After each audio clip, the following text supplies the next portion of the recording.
ഡൽഹിയിൽ ഇരിക്കുന്ന K V തോമസിന് 12 ലക്ഷം രൂപ യാത്ര ചെലവ് മാസം, 2 ലക്ഷം 3 ലക്ഷം രൂപ ശമ്പളം മാസം.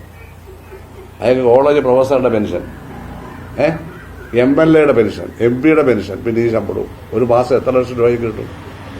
ഇത് പുഴുക്കത്തില്ല. എന്തിനാ ഇത്രയും പൈസ? ഇത്രയും പൈസ 10-30 ലക്ഷം രൂപയല്ലേ കിട്ടുന്നത് ഒരു മാസം കയ്യിൽ?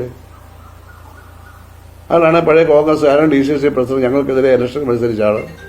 അതുപോലെ നമ്മുടെ ഭാഗത്തേക്ക് വന്നു, നമ്മൾ അദ്ദേഹത്തെ പരിഗണിച്ച്.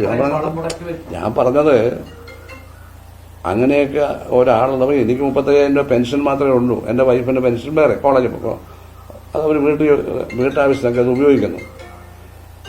ഇതിൽ നിന്നാണ് ഞാൻ 9,000 രൂപ ലഭ്യ കൊടുത്തത്. ഞാൻ കൊടുത്തു, അതെന്റെ പാർട്ടി ബോധം.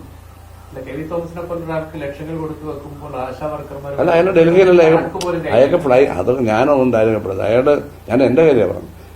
അയാള് ഫ്ലൈറ്റിൽ പോയി വരണ്ടേ? ഒരു മാസം ഒരു 10 തവണ പോവുകയാണെങ്കിൽ രൂപ എത്ര ആവും? ചിലപ്പോൾ എല്ലാ ദിവസവും പോയിട്ട് വരുവാണെന്ന് ആർക്കറിയാം. അപ്പം പോയിട്ട് വരാമല്ലോ അങ്ങനെ. അപ്പം അതിന് ചിലവുണ്ട്. അപ്പോ ഞങ്ങളൊക്കെ ഒരു ഇതുപോലെ തന്നെ മന്ത്രിയായിരുന്നു, MLA ആയിരുന്നു, പാർട്ടിയുടെ ഇതായിരുന്നു, ജില്ലാ സെക്രട്ടറി ആയിരുന്നു. വെറും 35,000 രൂപ പ്രതിമാസം വരുമാനമുള്ളൂ. അത് MLA ആയതുകൊണ്ടല്ലേ, അതും കാണത്തില്ല. MLA അല്ലായിരുന്നു എനിക്കൊരു വരുമാനം ഉണ്ടാവില്ലായിരുന്നു. ഞങ്ങൾക്ക് അതിനൊന്നും ഒരു വിഷമമില്ല എന്ന് പറയുകയാണ്, ആർക്കും കൊടുത്തതിനുമില്ല. ഞാൻ പറയുകയാണ് കൊടുത്തതിലൊന്നും എനിക്ക് അഭിപ്രായ വ്യത്യാസമില്ല.